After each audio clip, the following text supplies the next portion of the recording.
ನಮ್ಮ ತಂದೆಯವ್ರು ಆಟೋ ತಗೊಂಡಿದ್ರು ಒಂದು. ಹಾ, ಓಕೆ. ಅಂದ್ರೆ ಲೈಕ್ ಒಂದು 15 ಮಾಡಲು ಅದು ಗಾಡಿ.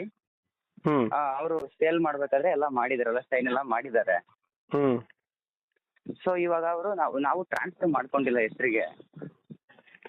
ಹ್ಮ್ 29 ಫಾರ್ಮ್ 35 ಫಾರ್ಮ್ ಎಲ್ಲ ಸೈನ್ ಮಾಡಿದ್ದಾರೆ, ಎಲ್ಲ ಆಗಿದೆ. ನಾವು ಟ್ರಾನ್ಸ್ಫರ್ ಮಾಡ್ಕೊಂಡಿಲ್ಲ. ಇವಾಗ ಹೋಗ್ಬಿಟ್ಟು ಸ್ವಲ್ಪ ಪರ್ಸನಲ್ ಇಶ್ಯೂದಿಂದ ಮನೆಯಲ್ಲೆಲ್ಲ ಪ್ರಾಬ್ಲಮ್ ಆಗಿತ್ತು, ಅದಕ್ಕೆ ಟ್ರಾನ್ಸ್ಫರ್ ಮಾಡೋಕೆ ಆಗಿರ್ಲಿಲ್ಲ. ಅದಕ್ಕೆ ಇವತ್ತು ಎಲ್ಲ FC ಮತ್ತೆ ಇನ್ಸೂರೆನ್ಸ್ ಎಲ್ಲ ಕಟ್ಬಿಟ್ಟು FC ಎಲ್ಲ ಮಾಡಿಸ್ಬಿಟ್ಟು ಮತ್ತೆ ಪರ್ಮಿಟ್ 26 ತನಕ ಇತ್ತು, 2026 ತನಕ ಇತ್ತು. ಸರಿ, FC ಇನ್ಸೂರೆನ್ಸ್ ಎಲ್ಲ ಮಾಡಿಸ್ಬಿಟ್ಟು ಅವ್ರಿಗೆ ಟ್ರಾನ್ಸ್ಫರ್ ಮಾಡಕ್ಕಂತ ಹೇಳಿದೀವಿ. ಹ್ಮ್ ಸೊ ಅವ್ರು ಏನಂತಾರೆ ಅಂತಂದ್ರೆ ಪಾರ್ಟಿ ಬರಬೇಕು ಗಾಡಿ ಓನರು. ಬಟ್ ಪಾರ್ಟಿ ಮಾತ್ರ ಡೆತ್ ಆಗಿಬಿಟ್ಟಿದ್ದಾರೆ ಅವರು. ಭೀಮಪ್ಪ ಅಂತ ಹೋಗಿ ಇದ್ರು, ಡೆತ್ ಆಗಿಬಿಟ್ಟಿದ್ದಾರೆ ಅವರು. ಪಾರ್ಟಿ ಬರ್ಬೇಕು ಅಂತ ಹೇಳ್ತಾ ಇರೋದು ಯಾರು? RTO ಅಧಿಕಾರಿಗಳಲ್ಲ, ಬ್ರೋಕರು. ಅಂದ್ರೆ RTO ಅಧಿಕಾರಿ ಹೇಳಿರ್ತಾರೆ, ಹಂಗಾಗಿ ಬ್ರೋಕರ್ ನಿಮ್ಗೆ ಹೇಳಿರ್ತಾರೆ. ಯಾಕಂದ್ರೆ ನೀವು ಬ್ರೋಕರ್ ಥ್ರೂ ಹೋಗಿರೋದ್ರಿಂದ ಬ್ರೋಕರ್ ನಿಮ್ಗೆ ಹಂಗಂತ ಹೇಳಿದ್ದಾರೆ. ಹಾ ಹಾ ಹಾ ಹಾ. ಸರಿ, ಆಯ್ತು. ಇವಾಗ ನಾನು ಕೇಳೋ ಪ್ರಶ್ನೆಗಳಿಗೆ ಕರೆಕ್ಟ್ ಆಗಿ ಉತ್ತರ ಕೊಡಿ. Okay okay. ಈಗ ನೀವು ಆಟೋ ಯಾರ ಹತ್ರ ತಗೊಂಡಿದ್ದು? ಒಬ್ಬರ ಹತ್ರ, ಅಂದ್ರೆ ಅವರು ಓನರ್ ಹತ್ರ ತಗೊಂಡಿದ್ದು. ಯಾರು ಓನರ್ ಇದ್ರು ಅವ್ರ ಹತ್ರ ತಗೊಂಡಿದ್ದು. ಈಗ ವೆಹಿಕಲ್ ನ ತಗೊಂಡ ಮೇಲೆ ಹಾ ಮ್ಯಾಕ್ಸಿಮಮ್ ಅಂದ್ರೆ 1 ತಿಂಗಳು, ಹೆವಿ ಅಂದ್ರೆ 1 ತಿಂಗಳಲ್ಲಿ ನೀವು ಟ್ರಾನ್ಸ್ಫರ್ ಮಾಡಿಸ್ಕೊಳ್ಬೇಕು. ಅದು ನಿಮ್ಮ ರೆಸ್ಪಾನ್ಸಿಬಿಲಿಟಿ. ಅದು ಹೌದು. ಈ ಟ್ರಾನ್ಸ್ಫರ್ ಮಾಡ್ಕೊಳ್ಳದೆ ಹೋದ್ರೆ ಏನಾಗ್ತದೆ ನೋಡಿ, ಇವಾಗ ಈ ಪ್ರಕರಣನೇ ನಿಮ್ಗೆ ಒಂದು ಜೀವಂತ ಉದಾಹರಣೆ. ಈಗ ನೋಡಿ, ಡಾಕ್ಯುಮೆಂಟ್ ಎಲ್ಲ ಲ್ಯಾಪ್ಸ್ ಆಗಿತ್ತು, ಏನೋ ಸಮಸ್ಯೆಗಳಿತ್ತು, ಇವೆಲ್ಲ ಹೇಳಿದ್ರಿ.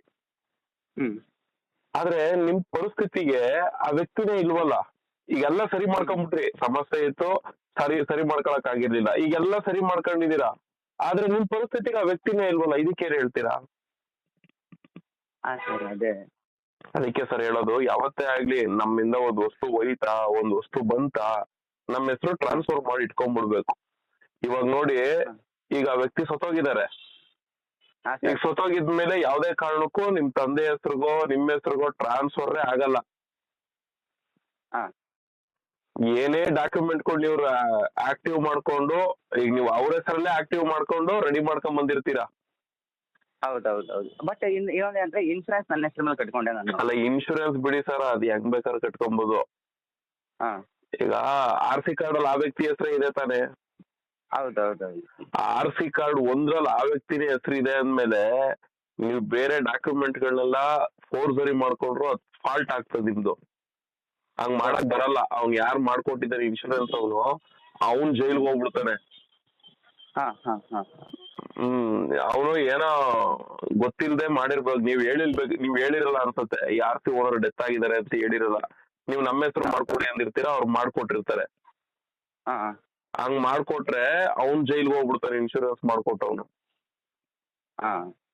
ಈಗ ಆಯ್ತು, ಈಗ ಇನ್ಶೂರೆನ್ಸ್ ಬಿಡಿ ಮಾಡ್ಸಿದೀರಾ, ಈಗ RC ಕಾರ್ಡ್ ಇನ್ನು ಅವ್ರ ಹೆಸರಲ್ಲೇ ಇದೆ ಅಂದ್ಮೇಲೆ, ಪರ್ಮಿಟ್ ಅವ್ರ ಹೆಸರಲ್ಲೇ ಇದೆ ಅಂದ್ಮೇಲೆ, ಪರ್ಮಿಟ್ ಇದೆಯಾ? ಸರ್ ಇದೆ, ಪರ್ಮಿಟ್ 2026 ಅಂತ ಇದೆ. ಇದೆಲ್ಲ ಅವ್ರ ಹೆಸರಲ್ಲೇ ಇದೆ ಅಂದ್ಮೇಲೆ, ಈಗ ಆ ವ್ಯಕ್ತಿ ಇಲ್ಲ ಅಂದ್ಮೇಲೆ ನೀವು ಅದ್ ಹೆಂಗ್ ಆಕ್ಟಿವ್ ಮಾಡಿದ್ರಿ? ಅಂದ್ರೆ ಅಂದ್ರೆ ಐ ಮೀನ್ ಇನ್ಶೂರೆನ್ಸ್ ಮಾಡಿ ತಪ್ಪಾಯ್ತು. ಇವಾಗ ನಿಮ್ಗೆ ಬೇಕಾಗಿರುವಂತದ್ದು ಇಷ್ಟೇ. ಈಗ RTO ಬ್ರೋಕರ್ ಸತ್ತೋಗಿರುವಂತ ವ್ಯಕ್ತಿ ಮುಂದೆ ಬರ್ಬೇಕು ಅಂತ ಹೇಳ್ತಾ ಇದಾರೆ. ಈಗ ಆ ವ್ಯಕ್ತಿ ಯಾವ್ದೇ ಕಾರಣಕ್ಕೂ ಮುಂದೆ ಬರಲ್ಲ. ಹಂಗಿದ್ಮೇಲೆ ನಿಮ್ಗೆ ಇವಾಗ ನೆಕ್ಸ್ಟ್ ಪ್ರೊಸೀಜರ್ಸ್ ಆಗೋ ಅಂತದ್ ಹೇಳ್ಬಿಡ್ತೀನಿ. ಆ ವ್ಯಕ್ತಿಯ ಪತ್ನಿ ಬದುಕಿದ್ರೆ ಆ ಎಮ್ಮನ ಹೆಸರಿಗೆ ಈ ಗಾಡಿ ಟ್ರಾನ್ಸ್ಫರ್ ಮಾಡ್ಕೊಬೇಕು.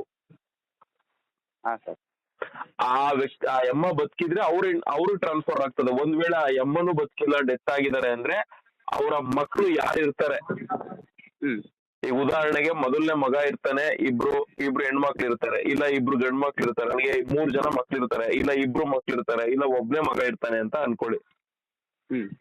ಹೆಂಡತಿನೂ ಇಲ್ಲ ಅಂದ್ರೆ ಮಗನ ಹೆಸರು ಟ್ರಾನ್ಸ್ಫರ್ ಆಗ್ಬೇಕು. ಆ ಮಗ ಏನಾದ್ರೂ ಅಣ್ಣ ತಮ್ಮನ್ ಹೊಂದಿರ್ತಾನೆ ಅಂದ್ರೆ ಅವ್ರಿಬ್ರು ಅದಕ್ಕೆ ಸಮ್ಮತಿ ಸೂಚಿಸಿರ್ಬೇಕು. ಹೌದು, ನಮ್ಗೆ ಇದ್ರಲ್ಲಿ ಏನೋ ಅಬ್ಜೆಕ್ಷನ್ ಇಲ್ಲ, ನಮ್ಮ ಅಣ್ಣನ ಹೆಸರಿಗೆ ಈ ಗಾಡಿ ಟ್ರಾನ್ಸ್ಫರ್ ಆಗಲಿ ಅನ್ನೋ ರೀತಿಲಿ ಅವರು ಕೂಡ ಅಲ್ಲಿ ಬಂದು ಸೈನ್ ಹಾಕೊಡ್ಬೇಕು. ಹೇಳ್ತೀನಿ ಕೇಳಿ, ಆ ಮಗನ ಹೆಸರಿಗೋ ಇಲ್ಲ ಅವ್ರ ಹೆಂಡತಿ ಬದುಕಿದ್ರೆ ಅವ್ರ ಹೆಸರಿಗೋ ಆಗ್ಬೇಕು. ಅವ್ರ ಹೆಂಡತಿ ಅವ್ರ ಹೆಸರು ಮಾಡ್ಕೊಂಡ್ ಆದ್ಮೇಲೆ ಆಮೇಲೆ ಆ ಅಮ್ಮ ನಿಮ್ ಹೆಸರಿಗೆ ಮಾಡ್ಕೊಡೋ ಅಂತ ರೀತಿಲಿ ಮಾಡ್ಕೊಟ್ರೆ ಮಾತ್ರ ಆ ವೆಹಿಕಲ್ ನಿಮ್ದಾಗುತ್ತೆ. ಹಾ ಸರ್. ಇಲ್ಲ ಅಂದ್ರೆ ಯಾವ್ದೇ ಕಾರಣಕ್ಕೂ ಆ ಗಾಡಿ ನಿಮ್ ಹೆಸರು ಇರೋದೇ ಇಲ್ಲ. ಆ ಡೆತ್ ಆಗಿರೋಂತ ವ್ಯಕ್ತಿ ಹೆಸರಲ್ಲೇ ಇತ್ತು ಅಂದ್ರೆ ನೀವು ಆ ಗಾಡಿ ಇಟ್ಕೊಂಡ್ರು ವೇಸ್ಟೆ, ಇಟ್ಕೊಂಡ್ರೆ ಹೋದ್ರು ವೇಸ್ಟೆ. ಹೇಳಿ ಇವಾಗ. ಸರ್ ಅಂದ್ರೆ ಇವಾಗ ಅವರು ನಾವು ತಗೊಂಡ್ವಲ್ಲ ಗಾಡಿ, ಅವರು ಎಲ್ಲಿದಾರಂತ ನನ್ಗೆ ಗೊತ್ತಿಲ್ಲ. ಆದ್ರೆ ಇದು ನಮ್ಗೇನ್ ಕೊಡ್ತಾರೆ ಒಂದು ಡಾಕ್ಯುಮೆಂಟ್ಸ್ ಅಂತ ಅಂದ್ಬಿಟ್ಟು, ಆದ್ರೆ ಎಲ್ಲಾ ಪ್ರತಿ ಒಂದ್ರಲ್ಲಿ ಸೈನ್ ಹಾಕಿದ್ದಾರೆ. ಬ್ರದರ್ ಆಯ್ತು, ನೀವ್ ಹೇಳ್ತಾರ ನನ್ಗೆ ಅರ್ಥ ಆಯ್ತು. 2930 ಫಾರಮ್ಗೆಲ್ಲ ಸೈನ್ ಹಾಕಿದ್ದಾರೆ. ಬಾಕಿ ಈ ಗಾಡಿ ಡಾಕ್ಯುಮೆಂಟ್ ಟ್ರಾನ್ಸ್ಫರ್ ಆಗೋದಕ್ಕೆ ಏನೇನು ಸೈನ್ ಹಾಕ್ಬೇಕು ಅದೆಲ್ಲದಕ್ಕೂ ಹಾಕಿರ್ತಾರೆ ಅಂತ ನೀವ್ ಹೇಳ್ತಾ ಇದೀರಾ, ಅಗ್ರಿ. ಆದ್ರೂ ಕೂಡ ಅಷ್ಟೆಲ್ಲ ಕೊಟ್ಟರು ಕೂಡ RTOದವರು ಆ ಪಾರ್ಟಿನೇ ಬರ್ಬೇಕು ಅಂತ ಕರೀತಾ ಇದಾರೆ ಅಂದ್ರೆ ಅರ್ಥ ಮಾಡ್ಕೊಳ್ಳಿ. ಏನ್ ಲೂಪ್ ಹೋಲ್ಸ್ ಆಗಿದೆ ಅನ್ನೋದನ್ನ ನೀವು ಅಲ್ಲಿ ಕೇಳ್ಬೇಕು. ಏನಕ್ಕೆ ನೀವು ಎಲ್ಲಾ ಡಾಕ್ಯುಮೆಂಟ್ಗೂ ಸೈನ್ ಹಾಕಿ ಕೊಟ್ಮೇಲೂ ಕೂಡ ಆ ಕನ್ಸರ್ನ್ ಪರ್ಸನ್ ಯಾಕೆ ಬರ್ಬೇಕು ಅಂತ ಕೇಳ್ತಾ ಇದೀರಾ ಅಂದಿದ್ರೆ ಅವ್ನು ಹೇಳಿರೋನು ಈ ರೀಸನ್ಗೋಸ್ಕರ ಅವ್ರು ಬರ್ಬೇಕು ಅಂತ ಹೇಳ್ತಾ ಇದಾರೆ ಅಂತ. ಅದರಲ್ಲಿ ರೀಸನ್ ನಾನಾ ತರ ಇರ್ಬೋದು. ಒಂದು ಆಟೋ ಬ್ಲಾಕ್ ಲಿಸ್ಟ್ ಆಗಿರುತ್ತೆ, ಇಲ್ಲ RTOದ ಏನೋ ಫೈನ್ ಬಿದ್ದಿರುತ್ತೆ, ಟ್ರಾನ್ಸ್ಫರ್ ಆಗದೆ ಇರೋದಕ್ಕೂ ಏನೋ ಒಂದು ಲೋಪದೋಷ ಅದರಲ್ಲಿ ಇರ್ಬೋದು. ಈಗ FC ಲ್ಯಾಪ್ಸ್ ಆಗಿರುತ್ತೆ. ಈಗ ನೀವು ನನ್ನ ಪ್ರಕಾರ ನೀವು FC ಲ್ಯಾಪ್ಸ್ ಮಾಡ್ಕೊಂಡಿರ್ತೀರಾ, ಅದು ಯಾಕೆಂದ್ರೆ ನಿಮ್ಮ ಹೆಸರು ಟ್ರಾನ್ಸ್ಫರ್ ಆಗ್ಬೇಕಲ್ವಾ. ಈಗ FC ಲ್ಯಾಪ್ಸ್ ಆಗಿರುತ್ತೆ ಅನ್ಕಡಿ. ಈ FC ಪರ್ಸನ್ ಲ್ಯಾಪ್ಸ್ ಆಗಿರ್ಬೇಕು ಅಂದ್ರೆ RTO ಫೈನ್ ಇರುತ್ತೆ, ಅವ್ರನ್ನ ಕರ್ಸ್ರಿ ಅಂತ ಕೇಳ್ತಾರೆ. ಏನ್ ರೀಸನ್ ಅನ್ನೋದನ್ನ ಆ ಬ್ರೋಕರ್ ನಿಮ್ಗೆ ಹೇಳ್ಬೇಕು, ಇಂಥ ರೀಸನ್ಗೋಸ್ಕರನೇ ಆ ವ್ಯಕ್ತಿನ ಕರೀತಾ ಇದಾರೆ ಅಂತ. ಎನಿವೆ ಈಗ ಅವ್ರು ಏನಾದ್ರು ರೀಸನ್ ಕೊಟ್ಕೊಳ್ಳಿ, ಈಗ ಆ ವ್ಯಕ್ತಿ ಬದುಕಿಲ್ಲ, ಅವರು ಕೂಡ ಕೈಗೆ ಸಿಗ್ತಾ ಇಲ್ಲ, ಈಗ ಆ ಫ್ಯಾಮಿಲಿ ಅವ್ರು ಯಾರು ಅನ್ನೋದು ಕೂಡ ನಿಮ್ಗೆ ಗೊತ್ತಿಲ್ಲ ಅಂತ ನೀವ್ ಹೇಳ್ತಾ ಇದೀರಾ. ಈಗ ಅವ್ರದ್ದು ಏನು ಕೂಡ ನಮ್ಗೆ ಸುಳಿವೇ ಸಿಕ್ತಿಲ್ಲ ಅನ್ನೋ ರೀತಿಲಿ ನೀವು ನನ್ಗೆ ಹೇಳ್ತಾ ಇದೀರಾ ಅಂತ ಅನ್ಕೊಂಡಿದೀನಿ. ಹೌದೌದು ಸರ್, ಕರೆಕ್ಟ್. ನಂಗೆ ಇದ್ಮೇಲೆ ಏನು ಮಾಡಕ್ ಬರಲ್ಲ ಬ್ರದರ್. ನಿಮ್ ಮನೆ ಬರೋ ಚೆನ್ನಾಗಿದ್ರೆ RTOದವ್ರು ಮಾಡ್ಕೊಟ್ರೆ ನಿಮ್ ಅದೃಷ್ಟ. ಮಾಡ್ಕೊಟ್ಟಿಲ್ಲ ಅಂದ್ರೆ ಏನ್ ಮಾಡಿದ್ರು ಆ ಗಾಡಿ ನಿಮ್ ಹೆಸರು ಟ್ರಾನ್ಸ್ಫರ್ ಆಗಲ್ಲ. ಬಟ್ ಅದೇ ನನ್ಗೊಂದು ಏನಂತಂದ್ರೆ ಸರ್, ಇವಾಗ ಅವ್ರು ಟ್ರಾನ್ಸ್ಫರ್ ಮಾಡ್ಕೊಟ್ಟಿಲ್ಲ ಏನೋ ಆಗಿಲ್ಲ ಅಂತಂದ್ರೆ ನಾವ್ ಹಂಗೆ ಓಡಿಸಿದ್ರು ಪ್ರಾಬ್ಲಮ್ ಆಗುತ್ತಲ್ವಾ ಅದು? ನಿಮಗ್ ಪ್ರಾಬ್ಲಮ್ ಅಲ್ಲ, ನೀವು ಓಡಿಸ್ತಾ ಇರ್ತೀರ.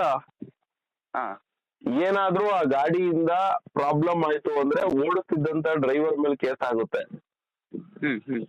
ಆಮೇಲೆ RC ಮಾಲೀಕನ ಮೇಲೆ ಕೇಸ್ ಆಗುತ್ತೆ. ಆಗ RC ಮಾಲೀಕ ಡೆತ್ ಆಗಿದ್ದಾರೆ ಅಂತ ಗೊತ್ತಾದಾಗ ಅವಾಗ ಪುನಃ ನಿಮ್ ಬುಡಕ್ಕೆ ಬರುತ್ತದು.